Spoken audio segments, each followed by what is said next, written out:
السلام عليكم ورحمة الله. أهلا بيكم في مملكة آسيا وحلقة جديدة من مطبخ مملكة آسيا. يا رب تكونوا بخير وفي أحسن صحة وحال. النهاردة هنعمل وصفة سهلة جدا، وصفة الكيكة دي زي الكيكات اللي احنا بنشتريها جاهزة من بره، بتكون محمرة من بره ومقرمشة شوية وبتكون طرية من جوه. بصوا ضغطة ايدي معاها بتكون طرية خالص. الكيكة ديت بنحل بيها مشكلة كل الكيكات اللي بتفشل معانا وللناس اللي هي بتخاف ان هي تعمل كيكة. الكيكة دي سهلة جدا جدا جدا وبتتعمل بسهولة خالص، مكونات بسيطة يعني ما فيش مجال ان هي تفشل معاكي، ان هي ان شاء الله باذن الله بتطلع ناجحة معاكي من اول مرة وفي كل مرة انت بتعمليها. بالاضافة طبعا للطعم جميل جدا جدا جدا. لو انتوا اول مرة تشوفوني وتشوفوا قناة مملكة آسيا، ما تنسوش لو عجبكم الفيديو ان انتوا تشتركوا في القناة وتعملوا لايك وشير للفيديو، والمشتركين في القناة يقولوا لي على رأيهم في التعليقات. وما تنسوش تنضموا لجروب مملكة آسيا على الفيسبوك والبيج مملكة آسيا، وتتابعوني على الانستجرام.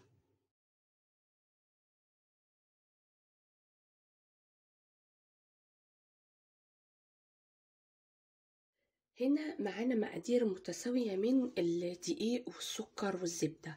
قبل كده اتكلمت كتير في موضوع ان الكيكات خصوصا او التورتات لازم نستعمل فيها الميزان، لاني انا يعني دلوقتي احنا هنعمل الكيكة الكوباية الا ربع دقيق هي نفس الكوباية الا ربع سكر، ان الاتنين يعني نفس الحجم بتاعهم.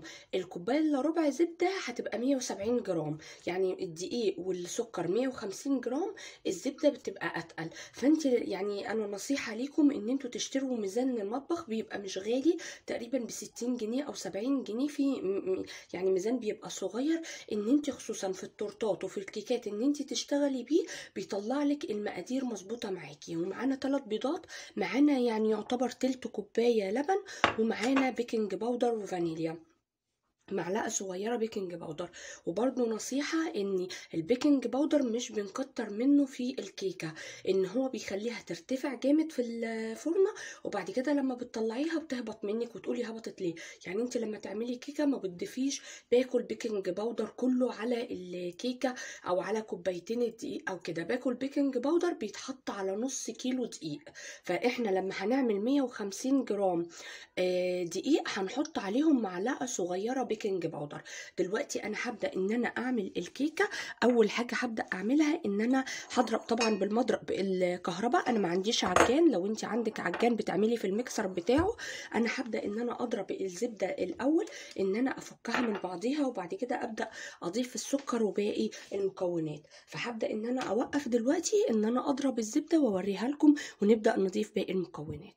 هنا انا ضربت الزبده اهي، فكيتها من بعضيها. هبدا ان انا اضيف السكر لو انت عندك السكر ناعم بتستخدميه على طول. السكر لو عندك مش ناعم بتديله تكه في الخلاط عشان ما يبقاش الطعم بتاعه او يعني ايه ان هو يبقى بيبين في الكيكه. دي حاجه. الدقيق طبعا بنكون نخلينه، ممكن تنخليه مرتين 3 للكيكه عشان تطلع معاكي هشه. انا ضربت الزبده الاول، فكيتها، وبعد كده السكر ضفته عليها، وبيبقى معاكي سباتيولا ان انت تبداي بتنزلي من الجناب كده، يعني طول ما انت بتضربي بتبداي ان انت تنزلي من الجناب عشان كله يتخلط معاكي مع بعض. هنبدا دلوقتي ان احنا نضيف البيض هنضيفه واحده واحده.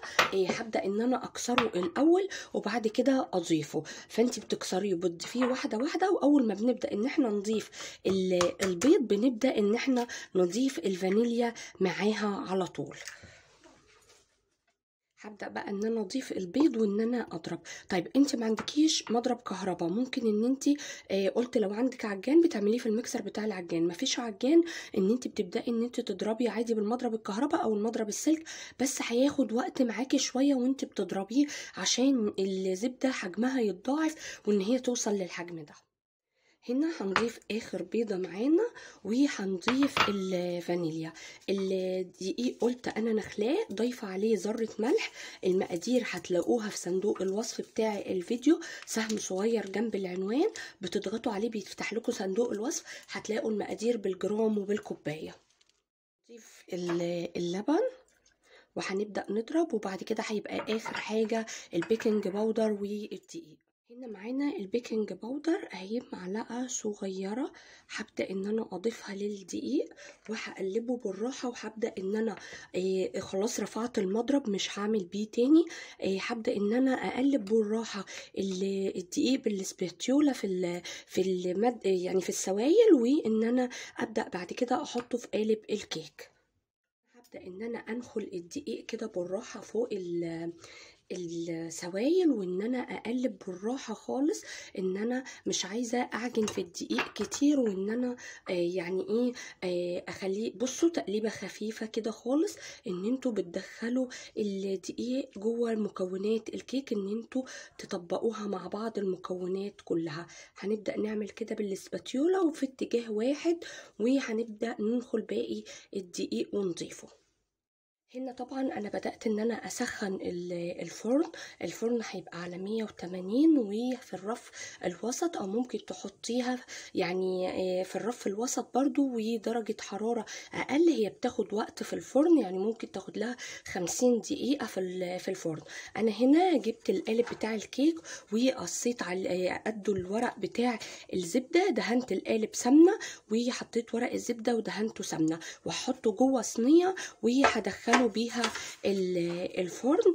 هبدأ دلوقتي ان انا انزل الكيك جوه القالب، وان انا اظبطه، ونبدأ ان احنا ندخله الفرن. هي بتبقى الكيكة بصوا مش بتبقى سايلة، عشان هي فيها زبدة وما فيهاش سوائل كتير، فهي ما بتبقاش سايلة. وهوريكم شكلها، هي بتبقى يعني محمرة شوية لما بتطلع من الفرن، ما بتبقاش زي الكيكة العادية، عشان دي فيها زبدة زي اللي احنا بنشتريها من بره، اللي بتكون مغلفة واخدة نفس شكل القالب. هنا انا فضيت الكيك كله في القالب. هبدأ ان انا تظبطيه كده بالسباتيولا الشكل بتاعه من فوق، وبنبدأ ان احنا نخبطه خبطتين كده على الرخامة، يعني زي ما احنا حاطينها كده على الرخامة، ان انت تطلعي الهواء منها. وهبدأ ان انا ادخلها الفرن واوريها لكم لما تخرج من الفرن.